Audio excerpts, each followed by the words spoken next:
tersengguk-sengguk, mata terkebil-kebil, kelopak mata semakin tertutup atau kuyu. Lupa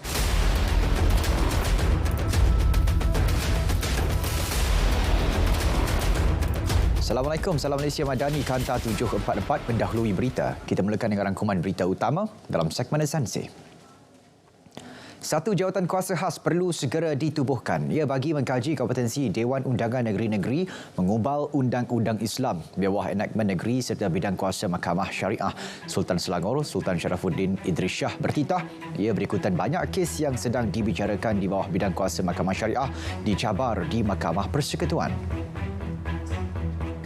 Sultan Selangor juga bertitah mesyuarat MKI pada sidang kali ini akan membincangkan satu kertas dasar berkaitan penggunaan kalimah Allah oleh orang bukan Islam dengan menggariskan panduan yang lengkap dan komprehensif. Segala keputusan yang dicapai MKI akan diangkat kepada Majlis Raja-Raja pada mesyuaratnya yang akan datang. Pandangan baginda juga telah dipersetujui yang di-Pertuan Agong Sultan Abdullah Riayatuddin Al-Mustafa Billah Shah. Kerajaan terus siap siaga menambah baik hal ehwal Islam di Malaysia agar inklusif bukan sahaja kepada umat Islam, malah masyarakat bukan Islam. Perdana Menteri menjunjung kasih atas kesudian Sultan Selangor, Sultan Sharafuddin Idris Shah berkenan mencemarduli mempengerusikan mesyuarat MKI hari ini.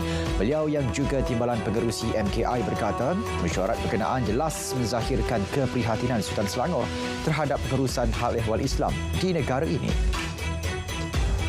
KKM akan memperkenalkan pemberian vaksin kombinasi tetanus diphtheria pertussis kepada ibu hamil negara ini bermula tahun depan.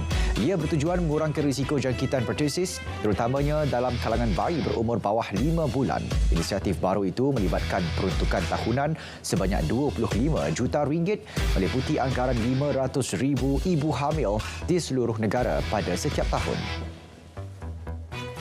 Sebanyak 102 juta ringgit diperuntuk KKD bagi mendukung dan menyokong dana kandungan digital DKD tahun ini. Ia mengurusi Finas, MDEC dan MyCV. Terbaru, sebanyak 14 syarikat ditawarkan dana filem syarikat dan 10 syarikat ditawarkan dana FAME yang melibatkan jumlah 18.3 juta ringgit. 11 syarikat pula ditawarkan dana persembahan muzik dan 4 syarikat ditawarkan dana promosi dan antarabangsa berjumlah 3.3 juta ringgit. Pihak polis telah membuka kertas siasatan di bawah Seksyen 4-1-A Akta Hasutan dan Seksyen 233 Akta Komunikasi dan Multimedia 1998. Ketua Polis Kuala Lumpur berkata, ia berkaitan kenyataan Presiden PAS pada 26 Ogos lalu semasa ceramah Perdana Perikatan Nasional di Markas PAS dalam kawasan Bakri Muar Johor. Pihak polis juga telah menghubungi Presiden PAS tersebut untuk bertanya akan masa beliau yang sesuai untuk soal siasat. Seorang remaja berusia 17 tahun ditahan kerana membunuh rakannya di Rungkut Perak 20 Ogos lalu. Ketua Polis ialah Hilir Perak berkata, penahanan suspek dibuat di hutan Melintang 6 hari kemudian. Suspek mengaku membunuh mangsa berusia 21 tahun akibat cemburu kerana mengganggu teman wanitanya. Suspek direman selama seminggu bermula dari tarikh ditangkap. Kes disiasat mengikut Seksyen 302 Kanun Kesiksaan. 4 lelaki dan 5 wanita direman bagi membantu siasatan kematian bayi lelaki berusia 12 bulan yang dipercayai didera di Ampang Jajar. Selain nenek, turut ditahan reman adalah ibu kandung mangsa dan kekasihnya. Sabtu lalu mangsa dibawa ke hospital oleh seorang lelaki yang kemudiannya meninggalkan kanak-kanak tersebut semasa mendapatkan rawatan. Kes disiasat mengikut Seksyen 302 Kanun Kesiksaan. 5 buah rumah teras musnah dalam satu kebakaran di RPR Batu Kawa Tengah hari tadi. Menurut Ketua Balai Bomba dan Penyelamat Batu Lintang, Muhammad Rafi Saibi, kebakaran dipercayai bermula di sebuah rumah sebelum merebak ke 4 rumah bersebelahan. Setakat ini pihaknya percaya seorang mangsa ada di salah sebuah rumah berkenaan, namun hanya boleh dipastikan sehingga kerja-kerja pemadaman selesai dijalankan. Cubaan menyeludup 150 kilogram dadah jenis ganja bernilai lebih RM649,000 gagal. Rampasan dilakukan Jabatan Kastam Diraja Perlis menerusi serbuan sebuah bot fiber tanpa nombor pendaftaran yang ditinggalkan berdekatan JT Nelayan, Kampung Bahagia, Kuala Perlis. Turut disita sebuah bot dan satu unit enjin sangkut bernilai RM40,000. Kes terbabit disiasat di bawah Seksyen 39B Akta Dadah Berbahaya 1952. Polis merampas 63 karton rokok dan 4 karton minuman keras pelbagai jenis dipercayai tidak bercukai selepas menahan sebuah kereta di Pelintung Masai, Johor Bahru petang semalam. Turut ditahan semasa kejadian seorang lelaki berusia 43 tahun dan nilai keseluruhan rampasan termasuk kenderaan adalah kira-kira RM26,000. Kes disiasat mengikut Seksyen 135-1-I Akta Kastam 1967. 93 tan daging dan ayam sejuk beku bernilai RM695,000 nilai yang dirampas diserahkan kepada Perkhidmatan. Ia sebagai sumbangan untuk bekalan makanan haiwan hasil daripada sitaan pengimport keluaran pertanian melalui proses lucut hak. Terdahulu sebanyak 718,700 transaksi perdagangan, pertanian dan agro makanan dikawal dan diurus Makis dengan nilai kutipan RM106 juta. Ribuan spesies ikan terdampar di sekitar kawasan Monkey Beach di Teluk Bahang, Pulau Pinang. Nelayan mendakwa antara ikan yang mati termasuk kerapu dan jenahak. Situasi itu mencetuskan kegusaran kepada pemandu pelancong dan nelayan di sana. Air laut yang bertukar warna kepirangan turut menjadi tanda tanya. Mereka memohon pihak berkuasa segera meliti masalah itu kerana mengganggu aktiviti harian. Barangan kes am dengan nilai hampir RM1 juta telah dilupuskan oleh Ibu Pejabat Polis Daerah Shah Alam. Ini merupakan pelupusan kali ketiga yang dilakukan melibatkan barangan kes am bagi tahun 2008, 2019, 2020, 2021 dan 2022. Kesemua barangan itu meliputi 33 kes yang berjaya diselesaikan antara 2019 hingga tahun lalu, termasuk satu kes pada 2008. Baik, ini kes penyelewengan dana 1MDB. Bekas Kabinet BNM, Tan Sri Dr. Zeti Akhtar Aziz mendedahkan bahawa Bank Pusat itu sebenarnya telah mengesyorkan penalti RM23 juta terhadap 1MDB. Namun Peguam Negara AG kemudian mengurangkan jumlah denda kepada RM15 juta. Menurutnya, untuk mengenakan penalti, BNM memerlukan persetujuan atau kebenaran AG. Pada masa itu, pembicaraan di hadapan Hakim Datuk Colin Lawrence Zakirah bersambung esok. Sebanyak 470 buah kenderaan serta 400 individu diperiksa menerusi operasi motosikal bersepadu Ibu Pejabat Polis Daerah Padang Besar. 204 saman atas pelbagai kesalahan turut dikeluarkan. Operasi melibatkan 49 orang pegawai kanan dan anggota. Selain motosikal, operasi dibuat bagi mengesan salah laku dan suspek-suspek dikendaki di kawasan berkenaan. Penglibatan lebih banyak firma profesional diperlukan bagi melatih golongan mahasiswa IPT seluruh negara. Selain menjadi sebahagian tanggungjawab sosial korporat, ia juga berupaya melahirkan mahasiswa yang berdaya saing sekaligus meningkatkan jumlah pendapatan. Akademik Salihin menjadi antara contoh kolaborasi terbaik melibatkan sektor swasta dan universiti. Penubuhan tabung komuniti filem merupakan antara usaha kerajaan perpaduan untuk memelihara kesejahteraan dan kebajikan penggiat industri filem negara. Antara peranan tabung itu adalah mengendalikan program komuniti filem, kempen kesedaran dan laras agihan bantuan. Syarikat korporat, yayasan, badan bukan kerajaan NGO atau individu dialu-alukan untuk bekerjasama dan menyumbang kepada tabung berkenaan. Usaha terbaik menangani masalah penagihan dan penyalahgunaan dadah adalah menerusi pendekatan rawatan dan pemulihan.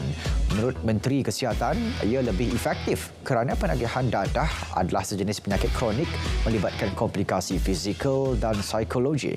Manakala bagi kaedah penguatkuasaan dan pemenjaraan, ia akan menyebabkan golongan itu terperangkap dalam proses undang-undang. Waris P. Hailing yang terkorban dalam nahas pesawat di Elmina Shah Alam menerima bayaran pencen berkesur berjumlah lebih RM1,800 serta FPM berjumlah RM2,000 sekali bayar.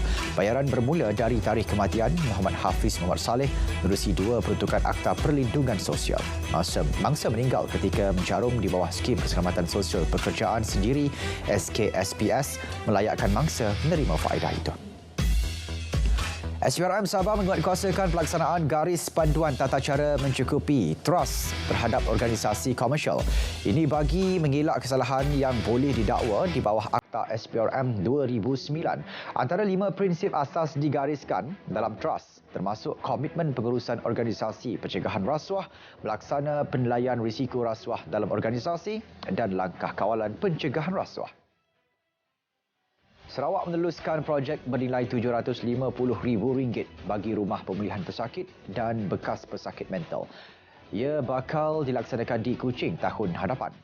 Penghuni yang terdiri daripada gelandangan kategori orang kurang upaya, masalah kesihatan mental dan individu terlibat penyalahgunaan dadah akan dipantau dari segi kesihatan mental dan fizikal. 3,010 bendera jalur gemilang diedarkan MAIS kepada Jabatan Hal Ehwal Islam Selangor, agensi dan anak syarikat MAIS. Daripada jumlah itu, sebanyak 3,000 bendera pelekat kenderaan manakala 10 bendera jalur gemilang. Program diadakan bagi menyemarakkan semangat patriotik serta menghayati erti kemerdekaan dalam kalangan masyarakat.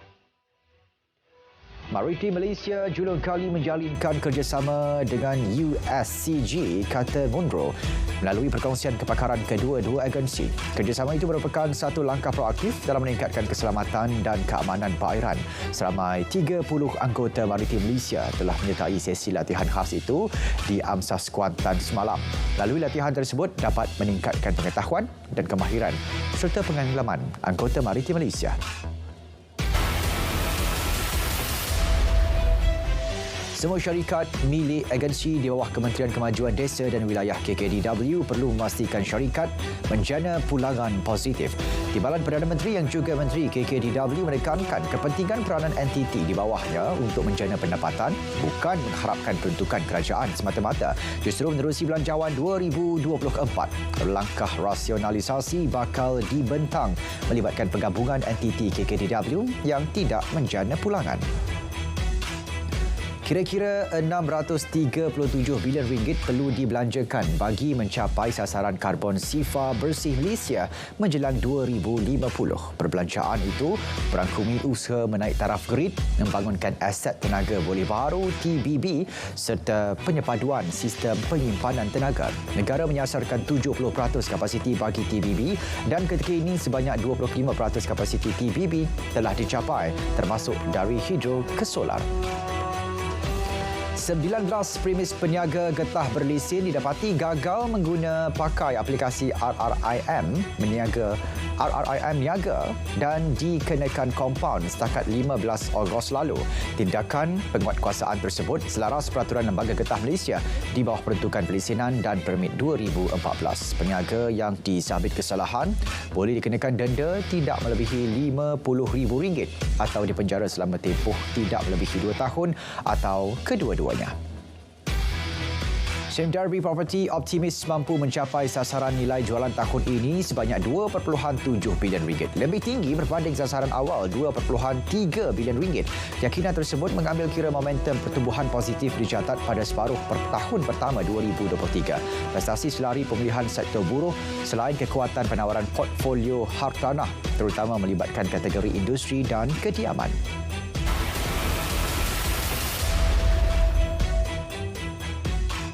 Kertas siasatan dibuka bagi menyiasat punca 2 letupan di stesen gas LPG tidak berlesen di Bucharest, Romania.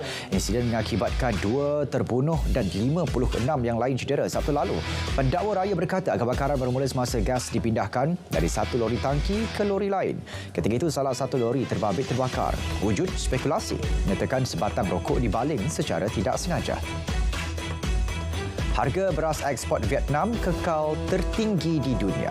Beras hancur 5% mencecah $638 Amerika satu tan, manakala beras hancur 25% berharga $623 satu tan. Laluan kereta api laju Indonesia atau LRT dilancarkan hari ini selepas beberapa siri kelewatan yang menjejaskan projek tersebut. Projek berkenaan pada asalnya dijangka siap menjelang 2019 namun ia mengalami masalah termasuk lebihan kos $1.2 bilion Amerika dan penangguhan operasi komersialnya. Saudara, Kanta 744 berakhir di sini. Menyusul selepas ini berita perdana bersama Azamuddin Husin dan Faiz Syahirah untuk paparan komprehensif. Saya Syarul Islam. Assalamualaikum. Salam Malaysia Madani, tekad perpaduan penuhi harapan.